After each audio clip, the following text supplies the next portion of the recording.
El coqueteo que América Latina tiene con los populismos revolucionarios, que en definitiva conducen a regímenes totalitarios, y todos en su conjunto dan el predominio histórico, la hegemonía de ser un modelo marxista, es decir, los populismos adoptados en América Latina están al servicio del proyecto socialismo del siglo XXI, que se formula desde el Foro de San Pablo, y todos tienen como el gran ejemplo Venezuela y Cuba.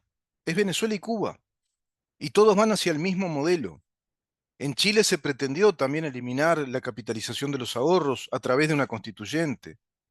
Petro también, por un acto administrativo, ya directamente confiscó pensiones, confiscó capitalizaciones de ahorros. En Argentina se fue por una vía legal. En Uruguay ahora se quiere ir por esta vía plebiscitaria, como les digo, inconstitucional, ilegal, porque violenta nuestro Estado de Derecho, viola la seguridad jurídica.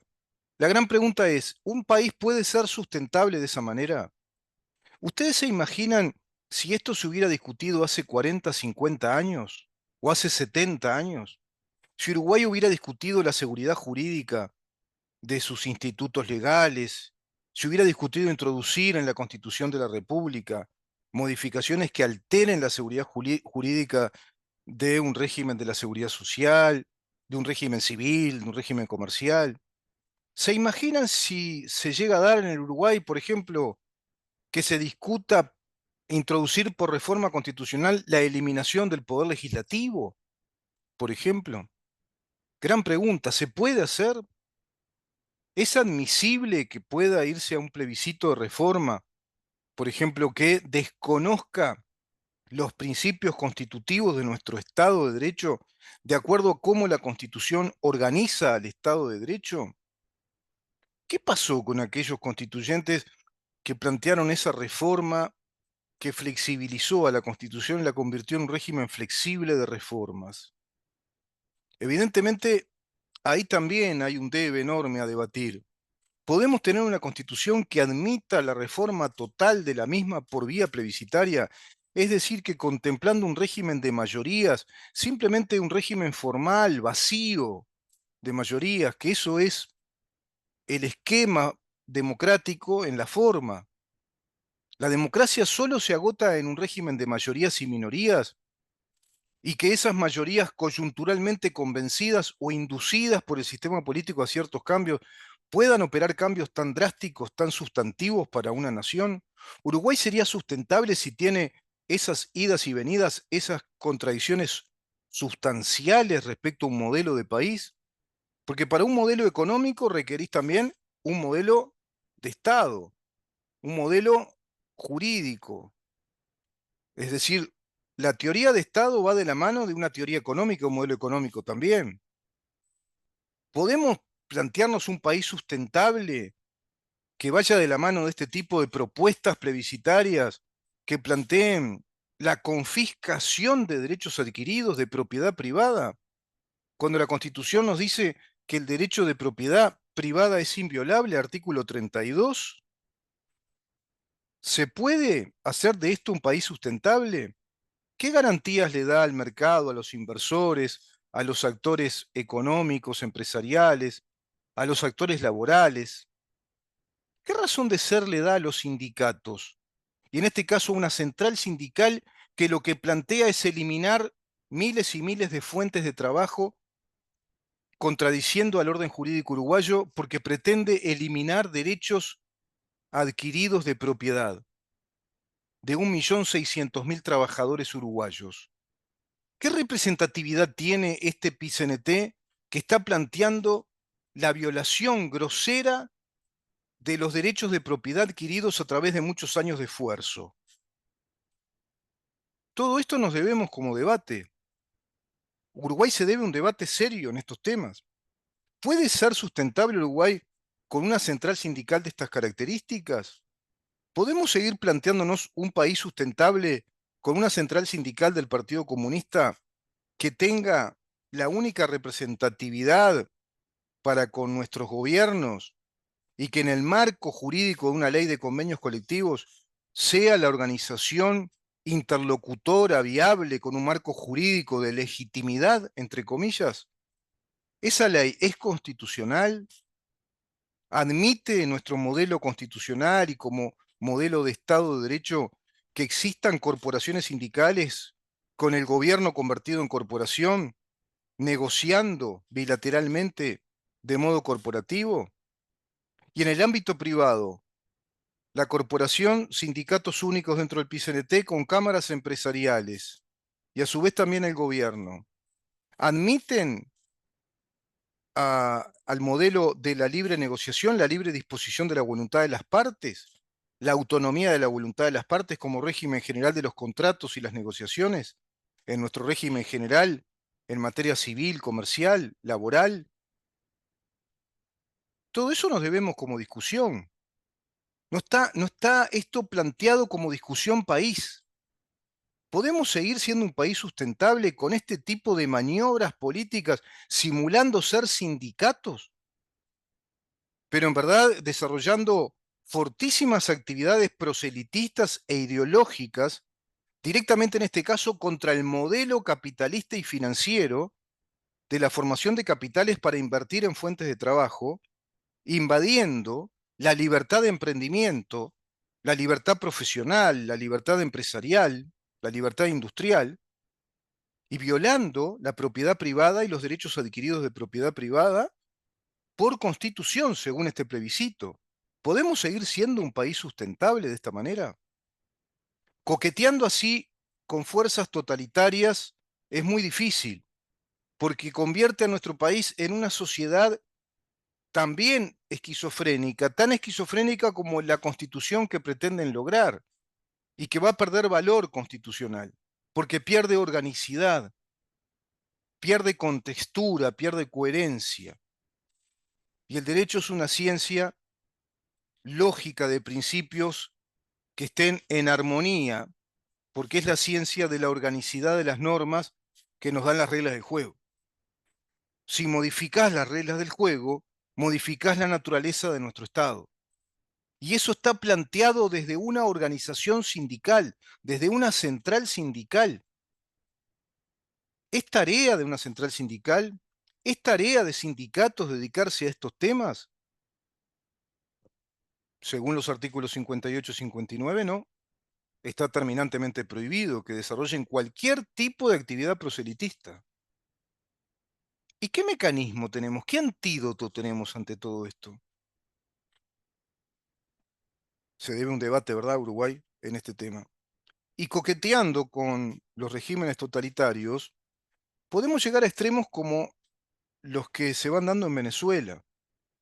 Tengo un informe de Libertas, de nuestro portal digital, libertas.uy, muy interesante, que da cuenta de una realidad muy tangible que nos plantea lo nefasto que es un régimen totalitario cuando se llega a esos extremos de concentrar tanto el poder que en un modelo totalitario como el venezolano, como el ruso, como el de Corea del Norte, como el de China, como el de Nicaragua, como el de Cuba, no se admite la libertad. La que está en tela de juicio siempre es la libertad, lo que no se tendría que discutir. Y en este caso en Uruguay estamos discutiendo un modelo de la propiedad privada vía constitucional, alterando todos los principios y la seguridad jurídica del régimen de la propiedad privada, según nuestra constitución, nuestra tradición jurídica, nuestra tradición jurisprudencial, nuestra tradición legislativa, porque nuestro Estado es un Estado de economía abierta, de propiedad privada. Represión transnacional en 55 estados. Se limitan los derechos de los opositores, se dice en este informe de Libertas. Acá tenés libertas.uy, en donde estamos, acá está nuestro dominio, definiciones, contacto, podés ingresar a nuestra página web www.libertas.uy. Te repito, www.libertas.uy. Tenés un portal digital de altísima calidad, con todo un universo de notas, Freedom for Venezuela, Libertad Public Venezuela, bueno, acá ya está en alemán, ¿no? Freiheit Fahrenheit sur Venezuela, dirá. 17 de agosto, el mundo protesta el autoritarismo en Venezuela, un acuerdo como vía posible. Hay sendos informes muy completos sobre la situación de Venezuela. Acá está esta foto, dice Daniel Ortega, presidente de Nicaragua, otro régimen totalitario con otro tirano, es recibido por su homólogo venezolano Nicolás Maduro a su llegada a una cumbre de la Alianza Bolivariana para los Pueblos de Nuestra América ALBA, el 24 de abril de 2024 en Caracas. Mirá las camisas que usan, ¿no? Mirá qué costosas camisas. Mirá qué costosas camisas. Mirá el relojito que usa Maduro. Mirá estas camisitas. Acá con Díaz Canel, el almanuense de los Castro, de la familia Castro, el presidente cubano Miguel Díaz Canel, es recibido por su homólogo venezolano Nicolás Maduro a su llegada a una cumbre de la Alianza Bolivariana para los Pueblos de Nuestra América, ALBA, el 24 de abril de 2024. Todo esto es Foro de San Pablo.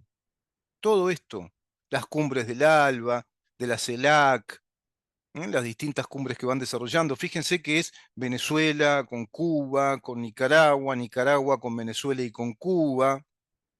El fenómeno de la represión transnacional salió a la luz con el asesinato del periodista saudí Jamal Khashoggi en el consulado de su país en Estambul en el 2018, cuando se disponía a recoger documentos para casarse con su prometida turca.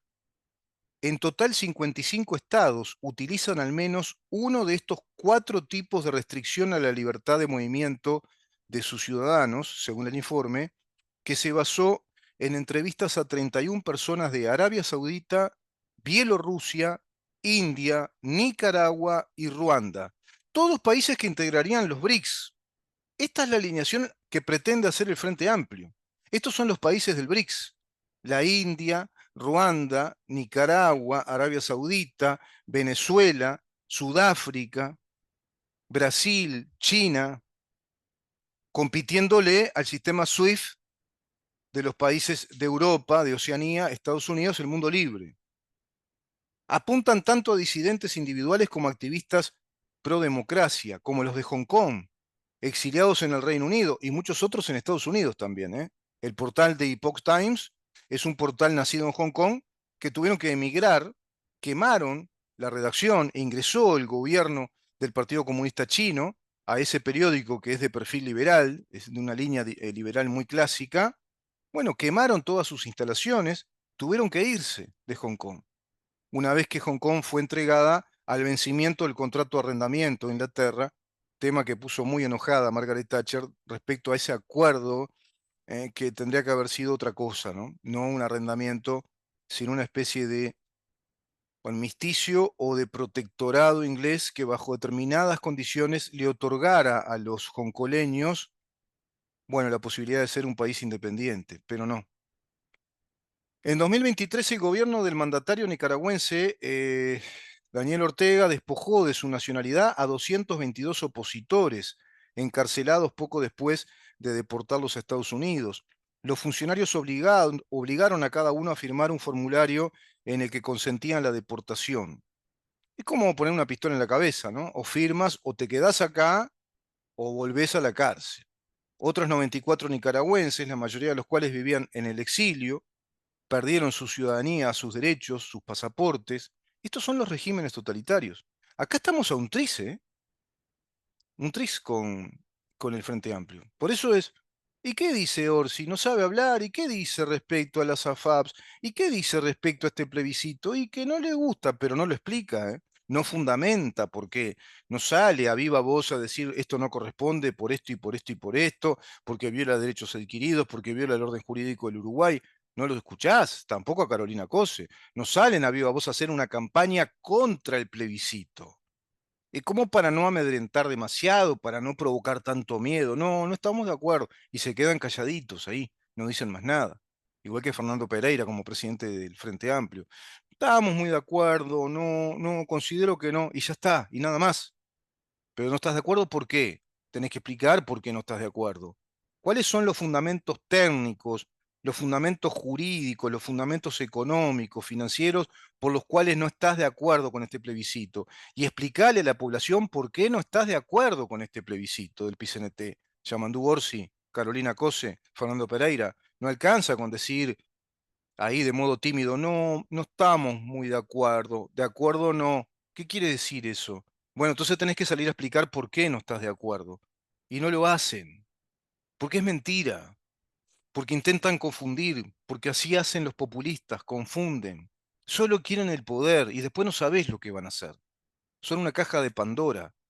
El Frente Amplio realmente es la caja de Pandora que se abrió hace mucho tiempo, cuando fue rehabilitada como fuerza política a la salida de la dictadura, rehabilitándose además de modo muy, muy vigoroso el PCNT como esa central sindical, antes la Central Nacional de los Trabajadores, luego ya plenario intersindical de la Central Nacional de Trabajadores, ya vigorizada como una central sindical única de sindicatos únicos por actividad económica, a modo de interlocutores laborales válidos en representación de los trabajadores en relación al gobierno, cuando aquel primer gobierno democrático, el doctor Julio María Sanguinetti, abrieron la caja de Pandora, más las reparaciones patrimoniales a todos los terroristas que atentaron contra el Estado y familiares de terroristas que atentaron contra el Estado. Y siguió, ¿no? Esa, digamos, lista de leyes de pensiones, leyes reparatorias patrimoniales, de situaciones laborales, leyes indemnizatorias, y todo hacia el BPS como pensiones vitalicias, pensiones graciables, ¿para quiénes? Para quienes son familiares de los que atentaron contra el Estado de Derecho, de los que atentaron contra la democracia, y fueron habilitados los terroristas que mataron gente, torturaron, encarcelaron indebidamente, amedrentaron a la población civil y amenazaron las instituciones democráticas de nuestro Estado de Derecho, terroristas contra el Estado, fueron habilitados políticamente, como el caso de José Mujica, Topolansky y todas sus huestes, y llegaron a gobernarnos deteriorando, destrozando el equilibrio del Estado de Derecho, desconfigurándolo ya en ese periodo del segundo gobierno de Frente Amplio. Vamos rumbo a este camino de modelos totalitarios. Las medidas tienen un fuerte impacto, como experimentó en carne propia Carlos Fernando Chamorro, fundador del sitio web de Noticias Confidencial. No tengo una identidad válida en Nicaragua y mis hijos no tienen no tienen padre ni madre porque su padre y su madre no existen, afirmó. En Nicaragua está pasando algo muy terrible, a la sombra de lo que pasa en Venezuela. Despojar la nacionalidad es una medida extendida en Medio Oriente, donde en la última década ha afectado a cientos de personas en Bahrein, Egipto, Kuwait, Emiratos Árabes Unidos. De los 55 estados, al menos 40 imponen prohibiciones de salida o entrada del país, según el informe. En muchos de estos países, como India y Arabia Saudita, no existe un listado oficial de afectados, por lo que la lista no es oficial y los afectados se enteran en el aeropuerto o a través de rumores. ¿Te das cuenta lo sutil de todo esto? Bueno, estos son los modelos totalitarios. Esto pasa en Venezuela, esto pasa en Cuba, esto pasa en Nicaragua, esto pasa en países como en Rusia también, la India, Arabia Saudita, en Bahrein, Egipto, claro, todos modelos totalitarios en el Medio Oriente. Freedom for Venezuela, Liberté pour la Venezuela, Freiheit für Venezuela, Libertad Peril Venezuela, Libertagi, debe ser para Venezuela, después ya acá no, esto creo que es en ruso, ya no sé pronunciar todo esto en árabe. Bueno, es impresionante, ¿no? Esto es lo que producen los regímenes totalitarios. Esto producen los modelos totalitarios y eso es lo que está pasando en países como en Venezuela, como en Nicaragua, como en Cuba y Uruguay. ¿Quiere ir rumbo a eso con el Frente Amplio? Lamentablemente las encuestas dan que en segunda vuelta ganaría Orsi y Cose 50% y 46% para Delgado y Valía Ripoll. Falta un tiempo todavía, dicen muchos, falta agua que correr debajo del puente, pero así, con estos guarismos, no vamos bien. Uruguay se debe un gran debate nacional respecto a qué modelo de país quiere, qué modelo de Estado, qué modelo jurídico político y qué modelo económico queremos como país, si queremos ser un país sustentable, con regularidad jurídica, un país previsible, estable, como siempre lo fue, con estabilidad jurídica y seguridad jurídica. Ahora, con una fuerza totalitaria, comunista como el Frente Amplio, unida al PCNT, no hay estabilidad ni futuro posible. Vamos a una pausa.